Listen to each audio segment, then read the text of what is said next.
I'm Al McFarlane. Welcome to the Conversation with Al McFarlane. I'm glad to be here and glad to have you along as well. Well, today is January 28th, 2025, and we're a week or so into the presidency of Donald Trump, and what a week it has been. And I think all of us are trying to figure out what the um, uh, executive orders and the appointments, the nominations to cabinet offices will mean to us personally, to the businesses we operate, the agencies we belong to, and that we support, the governments that we're a part of, and to our nation and to the world. It's sort of a new territory. There's a lot of angst. People are just really, really sweating, from my point of view and from what I hear and in my circle, what's going on and what's going to happen. A lot of frustration. But I think beneath it all, the message that I have to share today is one that says we should just relax, take a breath, and do what we do.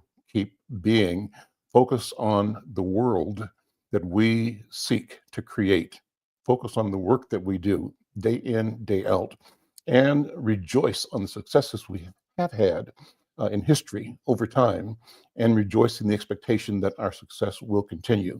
Thanks to all of our listeners here on KFAI. We want you to know that we're also streaming live to Facebook and to YouTube, to LinkedIn, and to Twitter. We invite you to go over to YouTube Insight News channel and subscribe, support this work by helping us grow our numbers. We thank you wherever you are. We invite you to participate in the program by commenting in the comment section on any of the social media channels. Two things today. First of all, I want to welcome State Representative Esther Agbaje for a brief opening remark. State Representative Agbaje, good afternoon. Welcome again to the conversation. You all in the Minnesota legislature are in a state of flux and turmoil as well. Give us a story of where we are right now, what the challenges are, what the issues are, because the Democrats have refused to return to the chamber so far. Where do we stand? Well, thank you so much, Al. It's always a pleasure to be on the show and to speak with your audience. So for those who may have been following along since Election Day, really, the Minnesota voters sent a tie, so 67 Republican representatives and 67 Democratic representatives to the Minnesota House. Our whole chamber is 134 people. That has not happened since the 1978 election, so the 1979 session. And I think kind of similar to them, we have also had a rocky start. They took about 5 weeks before they were able to start. And we are so far into about 2 weeks before we've been able to start.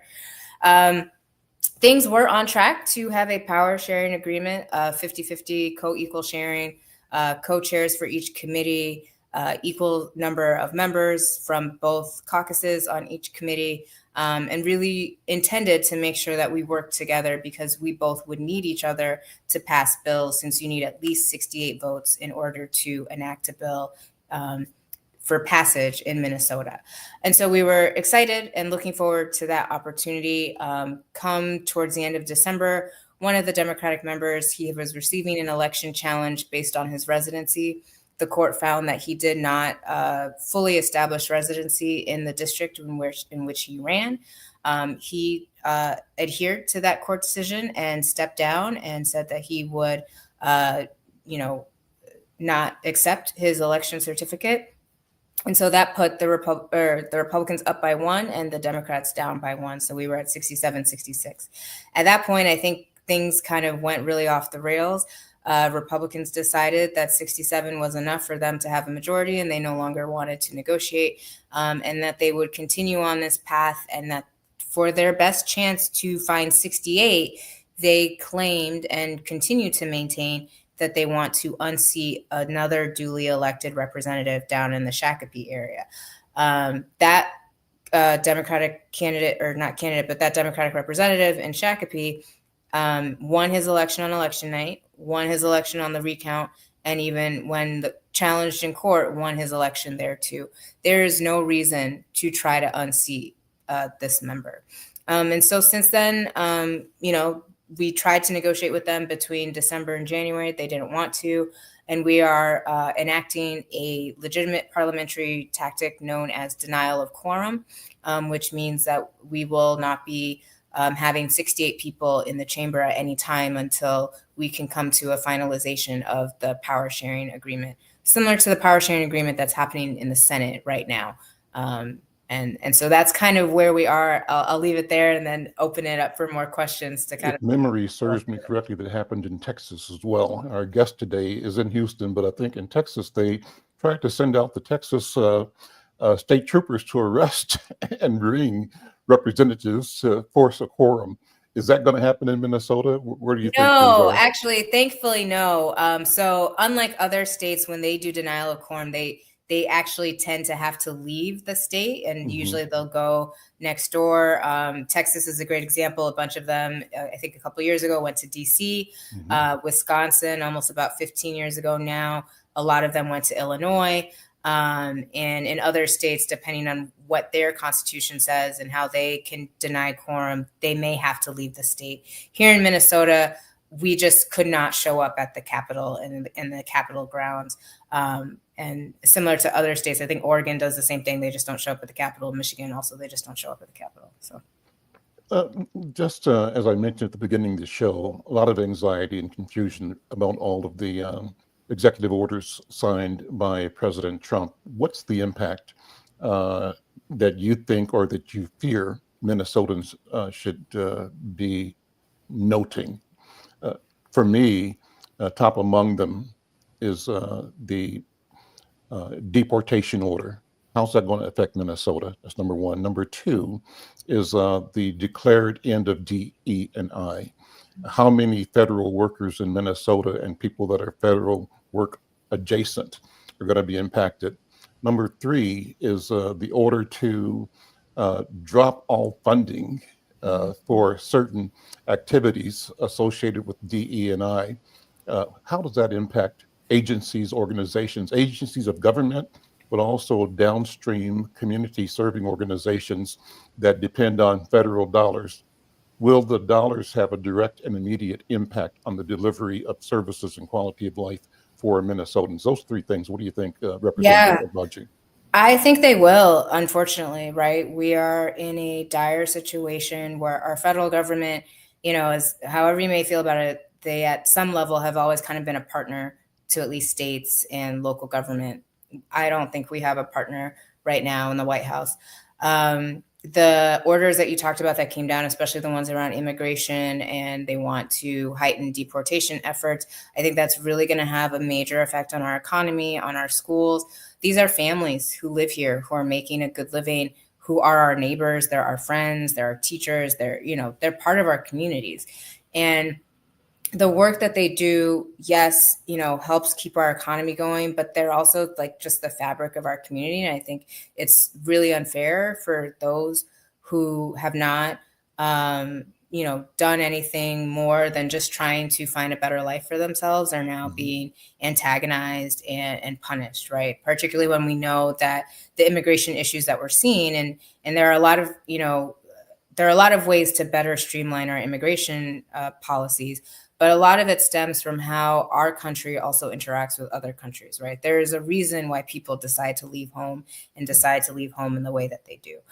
So I would hope, I hope in the future we'll be able to have better conversations about immigration policy. In the meantime, I encourage people to seek out Know Your Rights trainings. A bunch of organizations across Minnesota are doing those to really let people know kind of what's the difference between local law enforcement, executing a warrant versus ICE. I learned today, actually, I went to one on Sunday, that ICE warrants are really just allowed to arrest you, but they can't enter your home. And so that's something to keep in mind. And so I just really encourage people to look for those programs so they know what to do, and then create a plan for them and their families if someone gets picked up on the street or at work or something like that, and kind of what their plan of action is. On the programming around DEI, diversity, equity, and inclusion, We know now that Republicans over these past couple of years have been using that as a way to talk about how they don't want Black and brown people in areas of government, in areas of our society, and particularly in decision-making areas. That's just the truth. And so, we've seen the federal government with the rollbacks of civil rights era orders. I mean, going back to the presidency of Lyndon B. Johnson, these are things that help uphold our civil rights laws.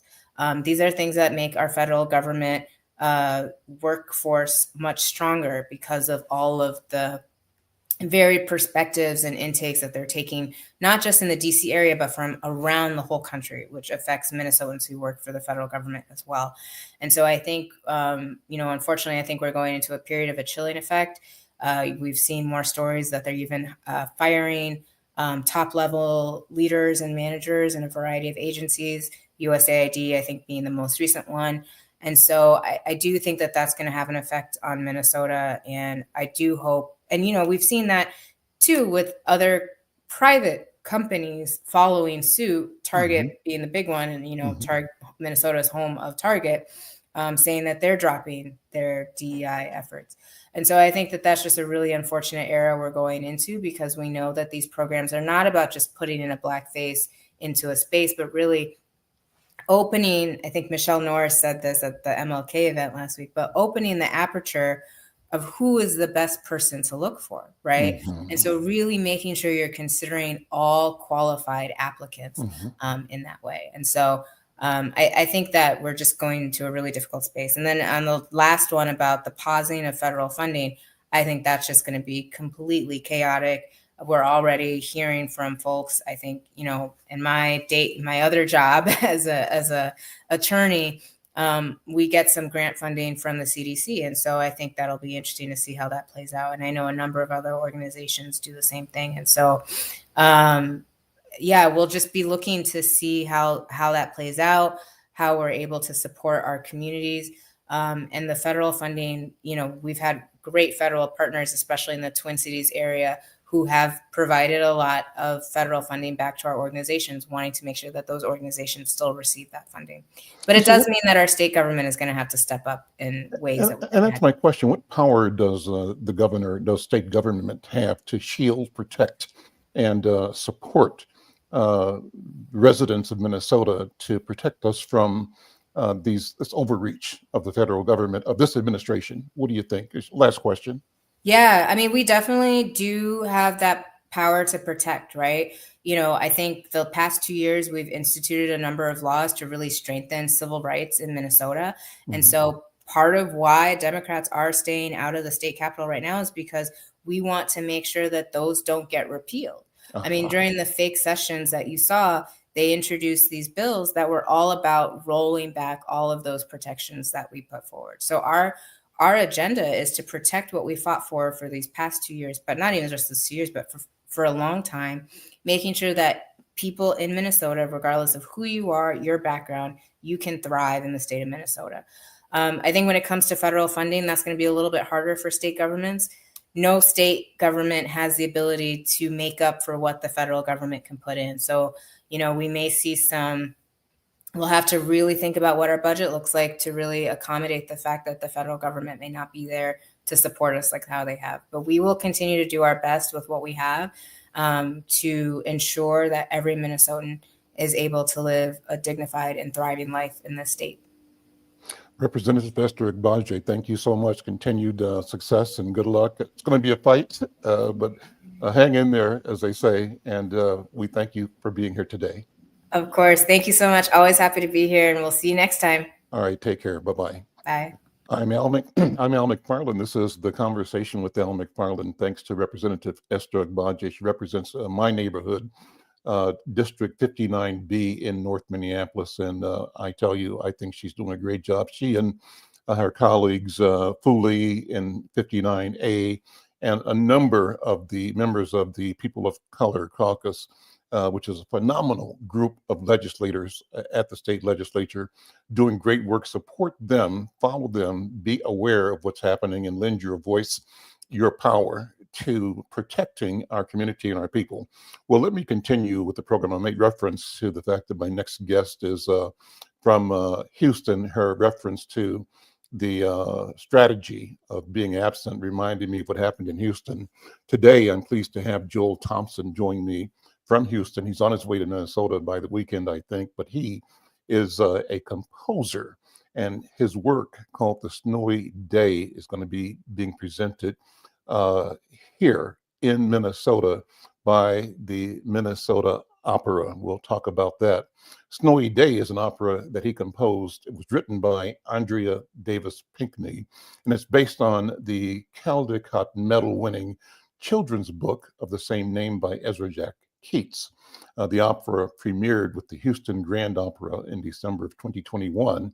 And it's about a young boy named Peter who wakes up and finds snow on the ground. He enjoys making footprints in the snow, building snowmen, and sliding down hills.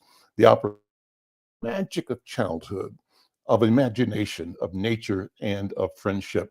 We're going to talk about that with Joel Thompson. Well, Joel, let me bring you in right now.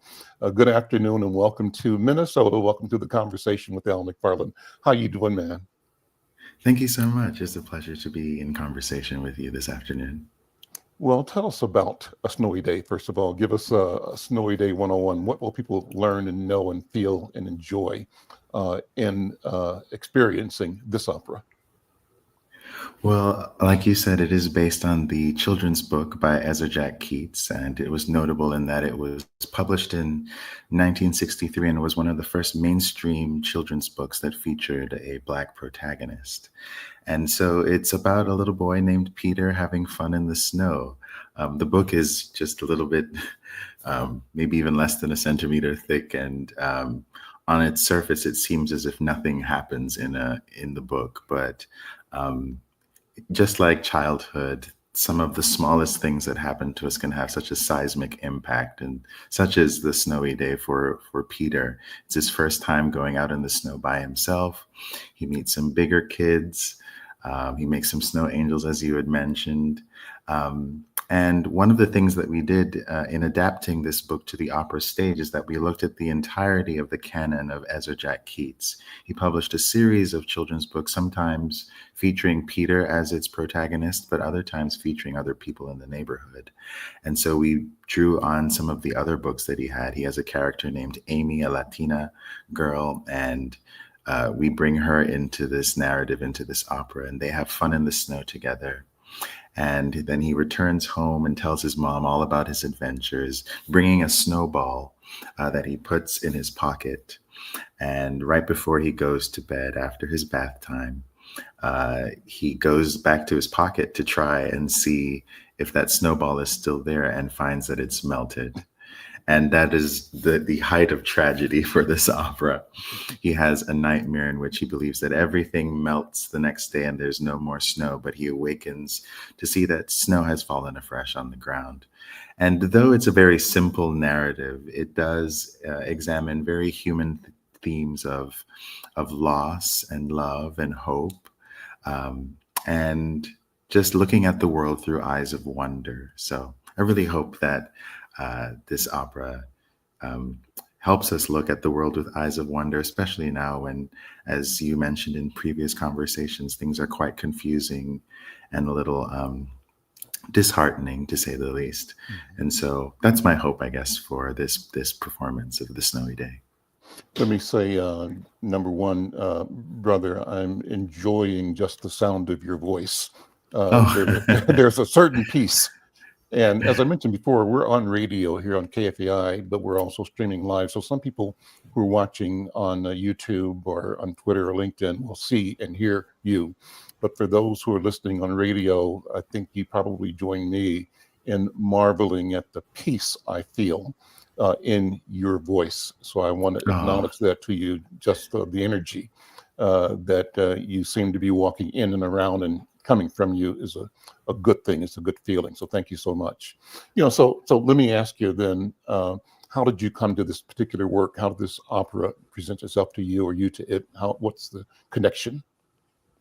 Well, I was a composition fellow at the Aspen Music Festival in school. It's a wonderful summer program, and it was my first time really studying composition formally. And while I was there, I wrote a piece called An Act of Resistance, a reframing of love as really an act of resistance. And one of the people assessing whether or not one received a prize from that institution was Patrick Summers. He's the music and artistic director at Houston Grand Opera. And he approached me after the performance, the reading of the piece, and he asked me, "Have you written an opera before?" And I said, "No." He's like, "Would you like to write one?" And I said, "Yes." Of course. Yeah. And he still to this day claims that within the first few seconds of the piece, he knew that I was an opera composer, and I've trusted him and taken him at his word. And Snowy Day is the result of that act of trust. We were trying to facilitate the debut of Julia Bullock to the Houston Grand Opera stage. She was actually quite instrumental in suggesting this book. Unfortunately, due to COVID, she was not able to be the one premiering the role of Peter in this opera. Instead, that went to Raven McMillan, a wonderful young artist in the studio, the Butler Studio at Houston Grand Opera. And yes, it was sort of the brainchild of all of those people involved. And we brought in Andrea Davis Pinkney, a well-established editor of children's books and author herself. And so she brought her expertise of that world and her knowledge of Ezra Jack Keats. And we had a wonderful collaboration. I do hope I get to work with her again someday too. Let me share some information from your bio. It says that Joel Thompson is a composer, conductor, pianist, and educator whose works aim to prioritize community and facilitate connection while creating music that is alive and inquisitive and in constant dialogue. And he wants to present music as one of the most attractive things one has heard. And his work is both powerful and incisive in centering the concerns and desires of the voiceless and historically marginalized. He currently serves as the Houston Grand Opera first ever full-time composer in residence. He's holding a 5-year residency that commenced in 2022. And his honors, career honors, and I think it's a relatively new young career, include the 2023 Sphinx Medal of Excellence, a 2018 American Prize for his well-known choral work, 7 Last Words of the Unarmed, and the 2017 Hermitage Prize, an honor bestowed by the Hermitage Artist Retreat. He draws inspiration from artists who transcend labels and who have a clear sense of identity, such as Nina Simone or Esperanza Spalding, Cecile McLaurin-Salvant. Let's stop there because there's more to read, and I'll share more as we go along, but that's a lot already. And as I was reading this the first time, Brother Joel, what jumped out at me, 2 things. One was just the concept of the 7 last words. Let me jump right into that because Sure. that resonates with Black people, because many of our churches do services around was it Easter, I think, the 7 last words before the crucifixion. So talk about that. Where did that come from, and what are you doing? What are you saying? Why did you take this opportunity to change the game, to go inside? I think you did anyway, but I'll stop there. Yes. Well, 7 Last Words of the Unarmed is my opus 1. It's the first piece that I published as a composer. When I wrote it, I was a choral music educator. I was teaching at a small college in South Georgia.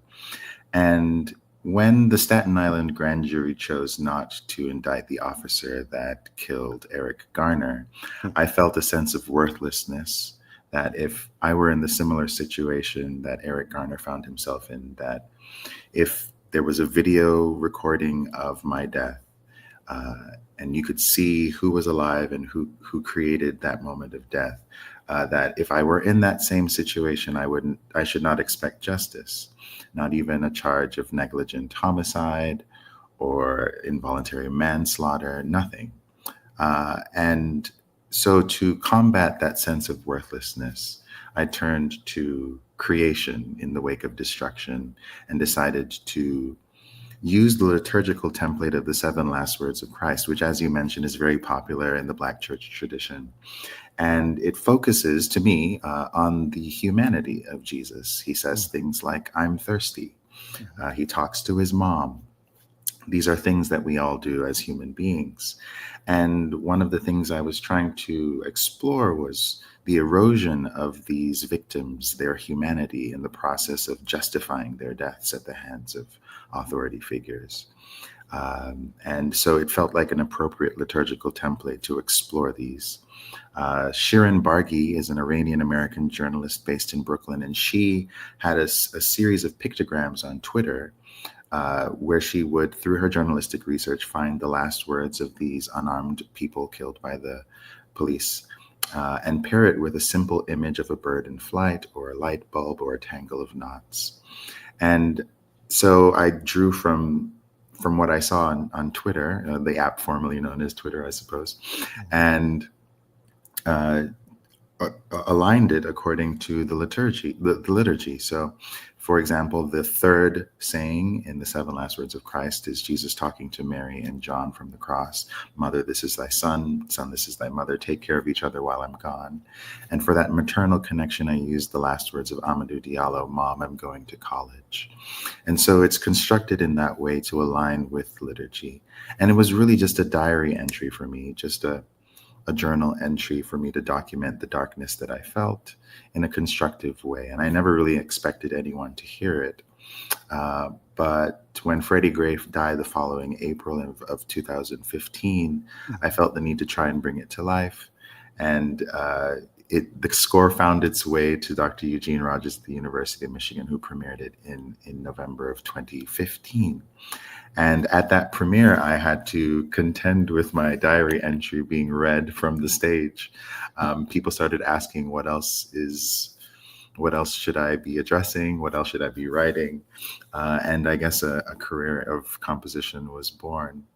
And Snowy Day is quite different from 7 Last Words of the Unarmed, but it does still have that intimate personal quality of, I don't know any other way to write music. I relied on memories of my own childhood, my own experience with snow growing up in the Caribbean. It's very unfamiliar to me, so I was able to tap into the very new experience of experiencing snow for the first time and document that in this opera. So even though they may seem very disparate, those two works are still somewhat connected. Well, and I think you're saying everything is connected. You can't separate out any aspect of your life or of humanity, that we're all connected. And accountability, responsibility requires accountability and requires both acknowledgement and celebration of the connection, Yes. vitalizing the connection that gives us purpose and meaning and value to each other. That's what I hear. So let me ask you to invite people to the production. I don't know, Jared, do you have a card or we can put up that gives the details about the production? And you might, Joel, just let people know where they can come and what the details are of A Snowy Day's presentation here in Minnesota. Well, I do know that opening night is February 8th. I'll be there. I'm looking forward to seeing this cast represented. And it's a new orchestration as well. The original was for 15 pit. Now this is using the full use of the orchestra to sing this new orchestration. And let me see if I can pull up the dates. It's the 8th, the 13th, and 15th and 16th at Minnesota Opera. So I hope to see you all there. I think we've got a card that we can show as well, so we can keep talking about it and we can show that to those who are watching. Minnesota Opera, A Snowy Day, it's how you get tickets to it. And my screen is small, so I can't see the details in the graphic. There it is. But there's the phone number to call, 612-333-6669 for Minnesota Opera. And as you said, the presentation is February 8th through February 16th. What did you say? Yeah, February 8th through February 16th. And so something that you will enjoy. We want you to come and check it out. I'm Al McFarlane. This is the Conversation with Al McFarlane. I'm talking with the creator of the opera, The Snowy Day. Joel Thompson is here, and he'll be in town for the premiere of this opera. I think you're coming in earlier than that. As a matter of fact, I thought I understood you'd be in maybe this I am. weekend just to check. Have you been to Twin Cities before? I Do you know am this? this weekend. So you know the community. I have. I do. The Minnesota Orchestra has presented Seven Last Words of the Unarmed, and that was the last time I was there. I got to go to George Floyd Square, and so I've been in the Twin Cities before. You said that your inspirations come from artists like Nina Simone, Esperanza Spalding, and Cecile McLaurin Salvant. Talk about those artists and how they influence you, what feelings you take from them, what you learn from them, and how that learning shows up in how you walk through the world. Yes, well, my dissertation document, it was about Nina Simone's 1964 concert at Carnegie Hall, where she premiered her song Mississippi Goddamn. And I analyzed it through a sort of performance studies lens, looking at how she created almost a Dunbarian mask to present some very deep feelings. You got to break that down. You got to break it down. What's a Dunbarian mask? well, Paul Laurence Dunbar wrote a poem called "We Wear the Mask," and it's sort of tied to Du Bois's concept of double consciousness, about how being Black, we sort of have to navigate the white racial frame in a very specific way. And Nina Simone was known at the time for singing, the tunes of Tin Pan Alley, Rich Rodgers and Hammerstein, and the like. But then Lorraine Hansberry approached her in 1963 after MLK was arrested in Birmingham and said, "So what are you doing for our people?" And Medgar Evers was assassinated that summer. She felt such a rage that she turned it into the song Mississippi Goddamn. But it's interesting how that concert was constructed, in which she started with some of her old repertoire and started sprinkling in a Kurt Weill piece where she got to channel a little bit of rage, albeit disconnected from Pirate Jenny. Yes, exactly. That's my favorite song from her. That's one of my favorite too. The anger that she expresses in that song, but it's at a distance though. It's through the lens of Brecht and Weill, but then it becomes personal, where she ends the concert with Mississippi Goddamn, and she gets people laughing before and all of that, but she just, it's just wonderfully constructed how she premiered that song there. So I look at her as a source of inspiration because just her clever way of using her art form to advocate for her community, the communities that made her. And I find a similar energy from Cecile McLaurin Salvant, trained in French Baroque, Haitian, French, occupying various styles. She's such a source of inspiration. My latest orchestral piece was called "To See the Sky," and it actually is taken from a lyric from one of her songs from her album Ghost Song. The song is named Thunderclouds, and the line is, "Sometimes you have to gaze into a well to see the sky." And I wrote a whole 3-movement orchestral work based on that line. She's such a source of inspiration and still creating wonderful music. And Esperanza Spalding has really in recent years leaned into music as a source of healing. She started an apothecary lab where she was looking at music through Eastern medicine, through various lenses, as a way to, she calls them spells almost, to cast spells of healing through her art form. And though I'm probably not looking at it through that same lens, I do feel that the music that I am trying to create, I want it to be of benefit to the communities that made me.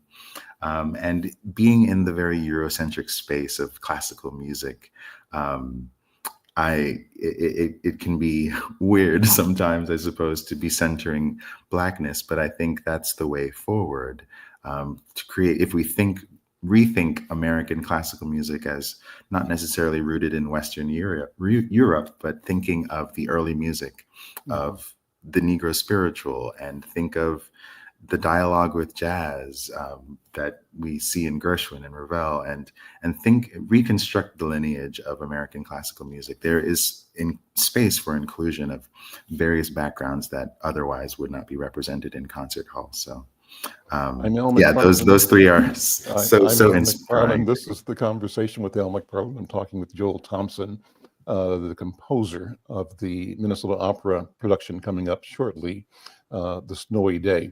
Let me tell you more about him from his bio, and we'll continue the conversation. This is fascinating. Thank you, Brother Joel, for being here.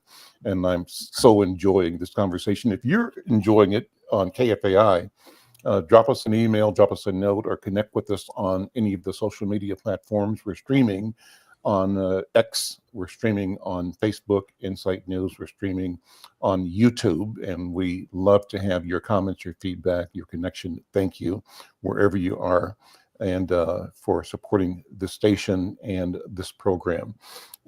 So Joel Thompson has been commissioned by the New York Philharmonic, the Atlanta Symphony Orchestra, by Aspen Music Festival, Bravo, Vail Music Festival, Houston Grand Opera, Los Angeles Master Chorale, Atlanta Master Chorale, San Francisco Gay Men's Chorus, Kansas City Symphony, American Composers Forum, Sphinx Organizations, Exigence Vocal Ensemble, I think I said that the right way. If I didn't, you'll correct me, of which he's a founding member, among others.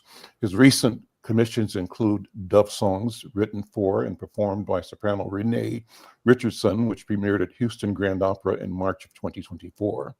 To See the Sky, which he mentioned, premiered the same month by Jaap van Zweden. Okay, he's nodding, so maybe I got it. Maybe I nailed it. And the New York Philharmonic, and co-commissioned by the American Composers Forum, Atlanta Symphony Orchestra, Aspen Music Festival. I think I jumped lines here. I jumped paragraphs here. In 2020, let's see. Let me go back. So here's the last part, then I'll go back to the conversation. Well known for the core work, Seven Last Words of the Unarmed, which we talked about, which premiered at the University of Michigan Men's Glee Club under the direction of Eugene Rogers in November 2015. Thompson has received several accolades for the piece, including the 2018 American Prize for Choral Composition and the Craft Specialty Musical Composition Arrangement Emmy at the National Academy of Television Arts and Sciences, Michigan chapter, 39th Emmy Awards ceremony. And it describes what it is. So let me stop there and just get back into talking, just having the conversation. The next paragraph talks about My Dungeon Shook, which was inspired by James Baldwin. Go into that. Baldwin, one of my favorite writers, I think a unique voice for the age. And where I want to go, brother, is to have you talk about or share what you mentioned. You're operating in an American or European modality or construction in opera and in music, but you also are conscious of and intentional in examining and presenting your own sense of identity and Blackness. I'm presuming I would call it, for me, it's Africanity, but it might not be for you. But let me have you explore that, what it means to be both a Black person, if you call yourself this, an African person or Africa-centered person, but operating in a world that is not exclusively one thing or the other, or is it all things at the same time? What are your thoughts? Yes, I definitely, given that my first piece was so tied to who I am, specifically as a member of the African diaspora, I would agree with you there. that everything really has been exploring the nooks and crannies of my soul. And I don't think that is very much different from many of the European members of the classical music canon. I feel that Mahler was very introspective. Shostakovich spoke truth to power through a lot of his music in a Stalinist regime as much as he could without being killed or murdered for it.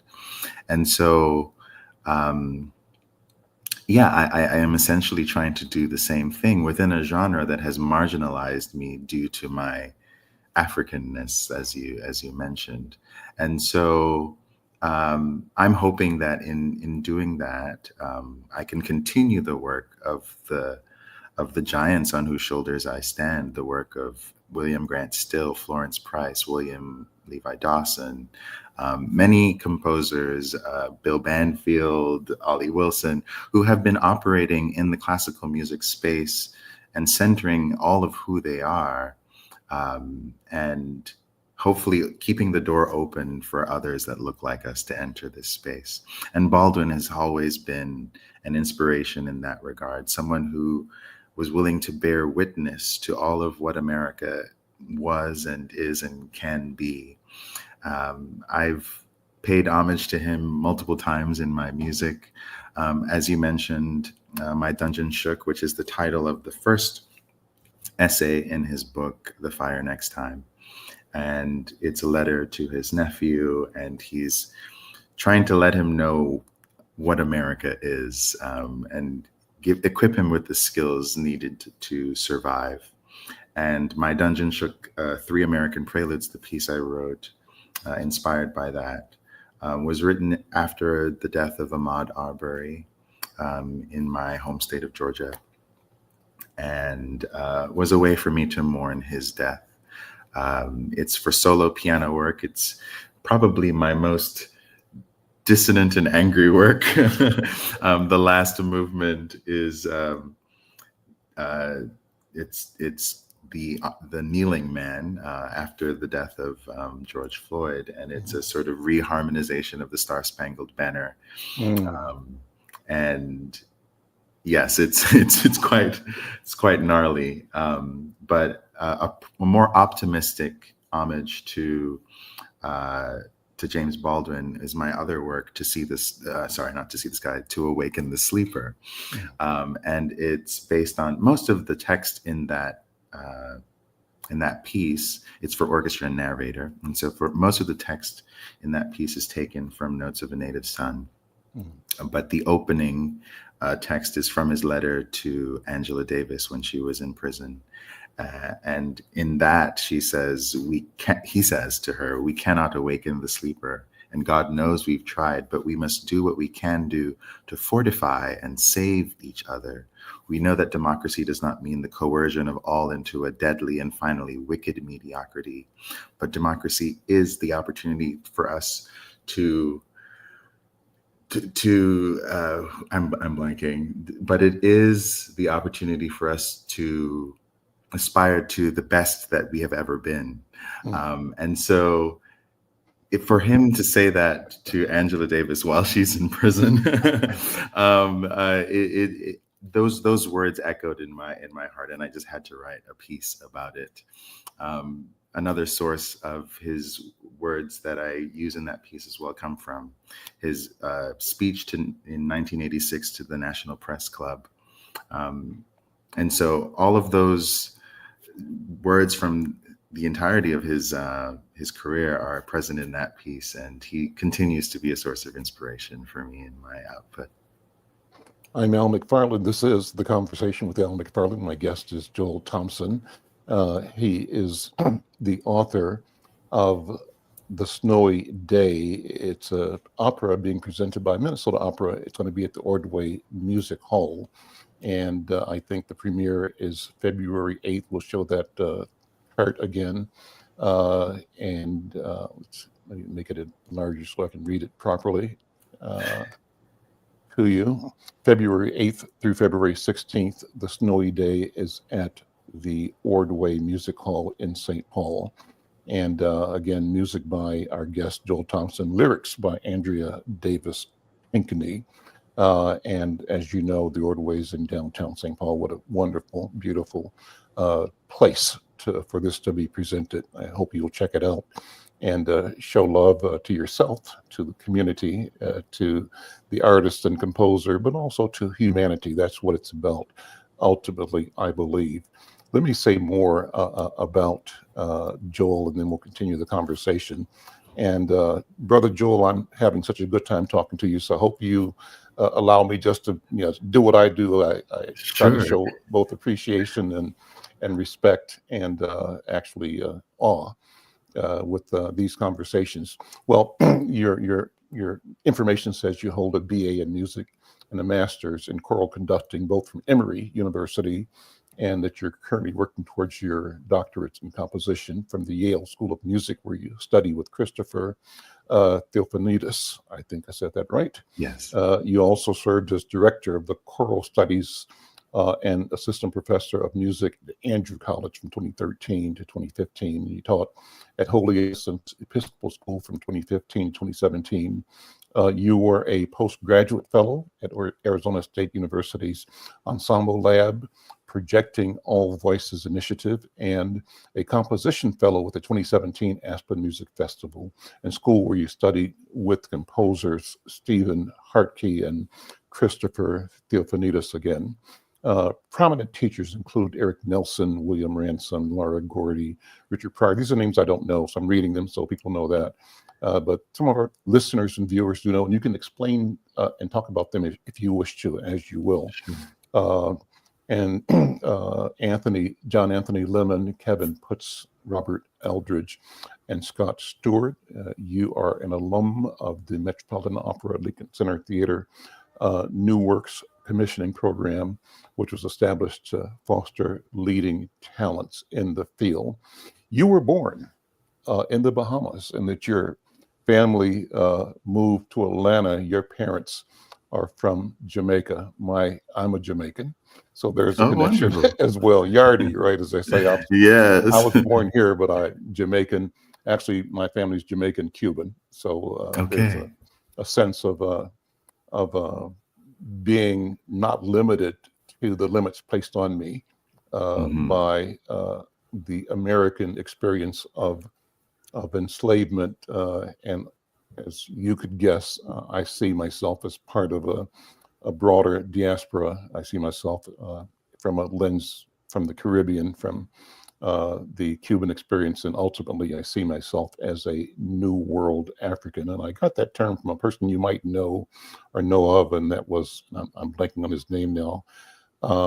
He was a dance instructor at University of West Indies in Jamaica, and I'll think of his name in 1 second. It's just escaping me. But I was at a conference in Jamaica about communications and media. This was some years ago, and for the first time I heard someone say and describe us as New World Africans, and I hadn't heard that before. Africans in the New World, and I love that concept.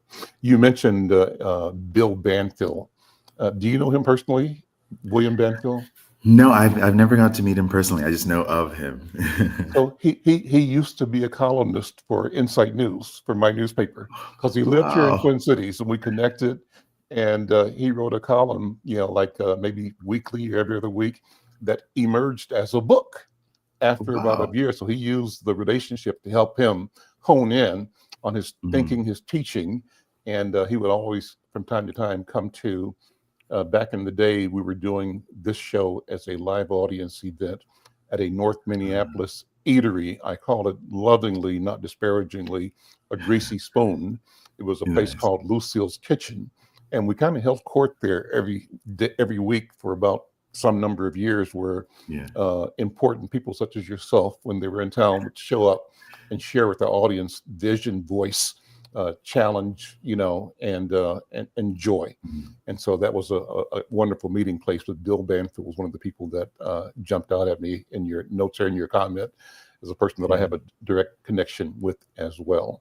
So early on, two ideas, we've got about 10 minutes left here. Two things I wanted to ask you about. One, you mentioned that when you were doing, what's the work, the sky, To See the Sky? You said that there were a couple of lines that you were reading, and from that, it ended up in a three chorus or three movement The three work. movement, yeah. How does that work? So an idea, a thought, a word, a phrase, a Mhm. feeling, an experience visits you or you visit it. Mhm. How does that grow out of you and Mhm. out of your space into a work? How does it happen? I feel that if I could explain it in words, that's capturing lightning in a bottle. The process is rather alchemical, I believe. It's still, however, rooted in that same diary tradition, trying to document my interiority, to explore my interiority. There's something very healing about taking the thing that is this little knot that is sitting in the nook of your soul, taking it outside of yourself, looking at it from all angles, and being able to put it on the table and move forward. And with "To See the Sky," that line from Cecile McLaurin-Salvant's song "Thunderclouds," it really got me through some dark times. And I split the line into three sections. The first movement is called "Sometimes." And then the second is "You Have to Gaze into a Well." And the last is "To See the Sky." And to me, sometimes the music is trying to describe the situation in which you're so weighed down by the world, the despair that surrounds you, that you can't even bear to look up at the sky. And then the second movement, "You Have to Gaze into a Well," explores the process, the very nonlinear process of healing, of doing the work of finding out the wounds, mental and emotional and otherwise, and working through them, massaging the knots. And then the last movement is "To See the Sky." So I loved the journey that line took me on. I wanted to expand it into a 20-minute experience. And I wanted to find a way to explicitly incorporate the music of my heritage into the classical music space. And that moment in "To See the Sky" happens in the very last movement. And I have agogo bells from West Africa coming in. The bass drum has to clap. All of a sudden, the rhythms, the Afro-Caribbean rhythms and the rhythms of West Africa emerge from the orchestral texture, and then the music soars. And, I don't think I've really explicitly tried to bring Black musical idiom into my classical music output. When I'm playing at church, I play, Black church music, and when I'm playing in a classical recital hall, I do my Rachmaninoff or Beethoven or whatever. And so this was really the first time that I was explicitly trying to merge the two. And I'm sure there were unintentional or subconscious efforts that happened before, but to see it be so well received this past year by the various organizations that have premiered it have emboldened me to do that more in the future. That all of who I am can be present in these spaces. And so I'm very glad I got the chance to write that piece. So what's the relationship between you and the audiences that are experiencing your voice and your work? What's the relationship as you see it between the work and the audience? Two questions. Yes. Joel and the audience, and then as you see it as an observer, the relationship between the work itself and the audience as the work is doing what it does, as it's being performed. How does that, what are your thoughts as you watch those?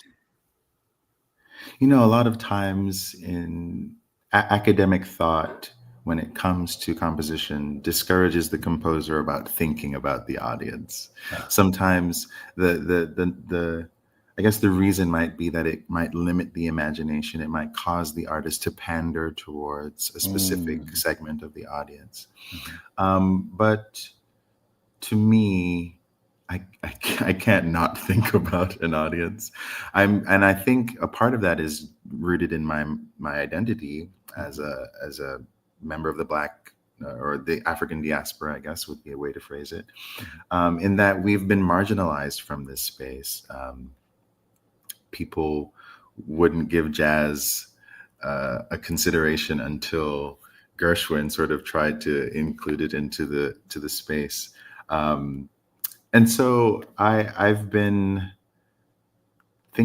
want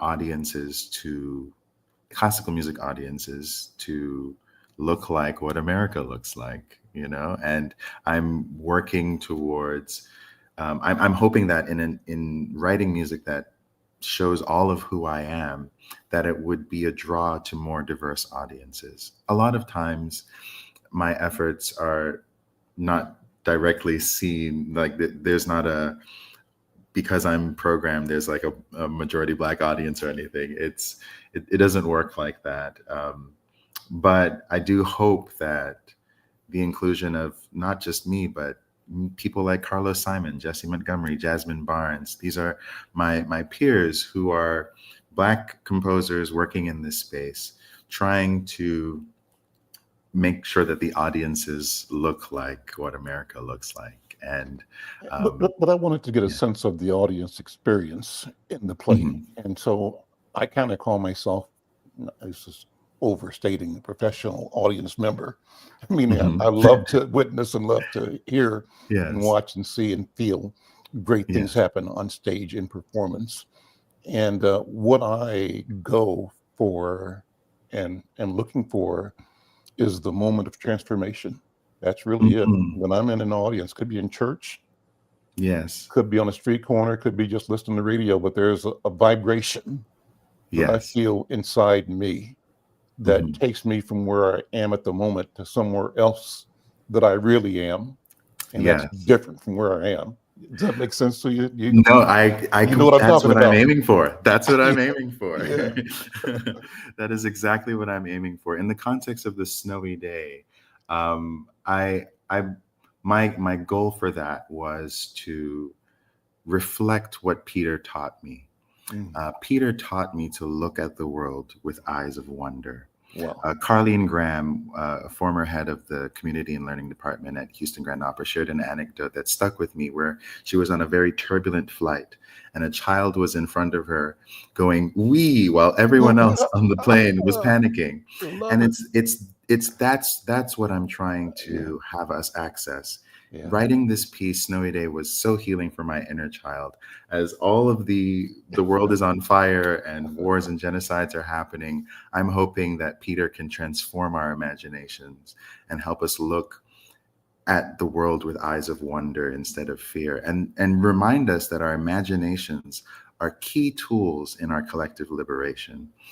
So even though it's not an overtly political piece, it still is rooted in... I'll call it subversive. Subversive. That's great. Listen, the last minute or so here, then we started off talking, I did anyway, dwelling on the 7 last words of the unarmed. And you said that you were angry then, and that led you to examining. In the next minute, Brother Joel, are you angry now, given what's happened in the past 10 days and where we are? Or how do you navigate? And what do you do to make sure that you don't lose focus on your work, your mission, your vision, and the healing that you represent and desire? Yes, I do hold a lot of anger and despair. I'm trying to not let it weigh me down. I'm trying to remember that those emotions can be used to help move us forward. Fannie Lou Hamer, I'm sick and tired of being sick and tired.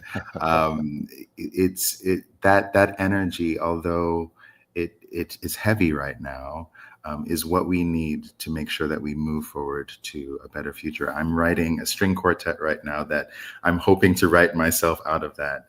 I'm thinking of titling it "How to Move On." And the movements are scream, cry, plant, and grow. And so I'm hoping that in writing this 4-movement string quartet, I can dig myself out of the hole that we're currently in. So yeah. Joel, thank you so much. We're down to the last 30 seconds. I want to thank you so much. I so enjoyed this conversation. I'll end by the way I started, by saying your voice, the sound of your voice, the presence of your voice is healing to me, and I believe healing to those who are listening here on KFAI and those on social media. And so I want to invite people to check out your work, The Snowy Day. It's coming up soon at the Minnesota Opera's presentation at the Ordway Music Theater. Is February 8th through 16th. The Snowy Day, written by Joel Thompson, lyrics by Andrea. And I think we're out of time. We'll see you next time. Take care. Oh, Bye-bye. thank you.